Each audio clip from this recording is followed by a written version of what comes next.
Sean Spicer, former White House press secretary and senior advisor for America First Action, and Juan Williams, Fox News political analyst and co-host of The Five. Gentlemen, thank you both for being here this evening.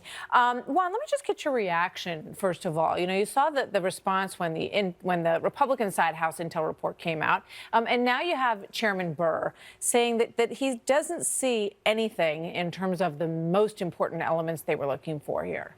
Well, in the case of the House committee, Devin Nunes, the congressman from California, was the leader there, and there was lots of suspicion that, in fact, he was coordinating not only the investigation, but statements that were with the White House, with the Trump White House. And I think that's why, Martha, you saw that group of people, the Democrats, saying they did not have confidence in the findings. I think it's very different with the report coming from the Senate. I think that what we've seen from Richard Burr of North Carolina, Mark Warner of Virginia, is an investigation that has a high level of credibility. And when they say they can't find any evidence of collusion, I think it carries a great deal of weight.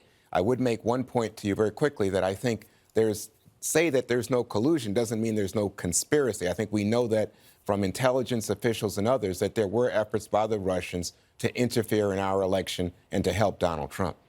Sean, what do you think? I almost entirely agreed with Juan until the very end. But look, this thing's been going on for 2 years. As you mentioned, 200 witnesses, 300,000 documents were produced.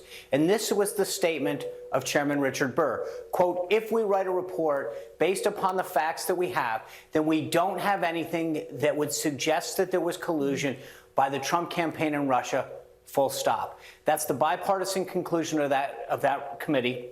And I agree with Juan. It was done in a bipartisan fashion. Yeah, it carries a lot of credibility. And I think at some point... But I think at some point that look, the reality is that Democrats have been in search of a reason why they lost this election. The bottom line is they ran a poor campaign. Hillary ran a poor campaign. Donald Trump spoke to so many forgotten Americans, and we ran a campaign that most people didn't give us the respect that we deserve. The bottom line is we won, they lost, and the collusion that they've been searching for to make up the excuse as to why they lost doesn't exist. Well, as I said in the beginning, we wait for Robert Mueller's report, and we will see what is in there. And even Senator Burr left the caveat that there could be, something else that comes up along the way. But as you point out, Sean, they've been at this a long time. They've been looking, under every rock they can find for 2 years. And I thought this was an interesting comment by the president's former attorney, John Dowd, who said, I would be shocked if there is a report or anything other than we're done from Robert Mueller. Would that shock you, Juan? Well, no, I expect a report, but I got to say, I'm on the outside of this. I know that Mueller, as a prosecutor, has no obligation to provide a report. Essentially, when he indicts people, and he's indicted, I think there's 33 plus, including that large group of Russians, but also when he indicts, that's his basic report to the people. Here is what I know, and here is who I'm going after. I must quickly say, in response to what Sean was saying, I think there are lots of Republicans who, even if there was a proof of coordination and conspiracy, say we shouldn't impeach this president. But if there's obstruction, it's only like a third of Republicans who say put the that poll could up be a that Juan is referring to, just so everybody has it. This is the Washington Post poll. If the Mueller report concludes that Trump tried to interfere with the probe in a way that amounts to obstruction of justice, would you support an effort to impeach Trump? And 60% in this Washington Post poll of say Republican no. voters. Yes, well, correct. Then fine, but again, we keep trying to find an if-then. So if there's no collusion, then if he did this and if he did this. The bottom line is, so far, 2 out of the 3 entities looking into this say there's no collusion. My guess is that we go 3 for 3.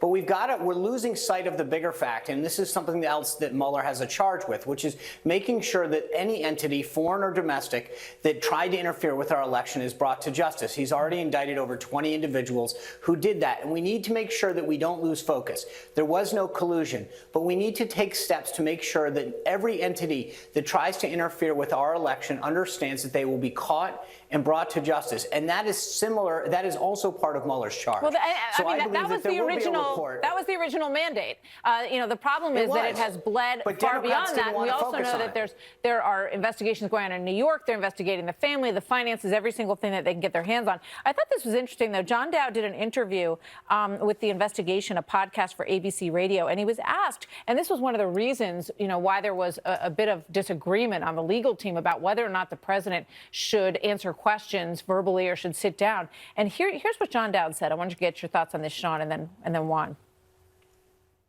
He couldn't do it. There's no way he could. I mean, we'd have to script it. In my questioning him or talking to him, he questioned, first question easy, second question easy, third question, he wasn't sure. And he doesn't like being unsure. So he'll guess. There's your trap right there. Does that make sense to you? Does that add up to you with the president that you worked for, Sean? I don't think it's just the president. I think with any witness, I mean, if you're not 100% sure of an answer, that's where they start to entrap you. The way that if you don't answer it in a way that's exactly how you're supposed to, then they go down a rabbit hole and they start saying, well, if you didn't know that, did you know this and did you know that? I think it's sage advice that he was given, because once you start going down one hole, and the bottom line is, and Juan touched on this a little bit with his answer, which is once there was no collusion, then was there a conspiracy? Was there this? Right. Did you not pay this? Did you not do this? I think that what we've got to remember is that when the Democrats find out that there was no collusion, they're not going to admit that they were wrong. They're going to pivot to the next thing. And that's the reality. Look for that.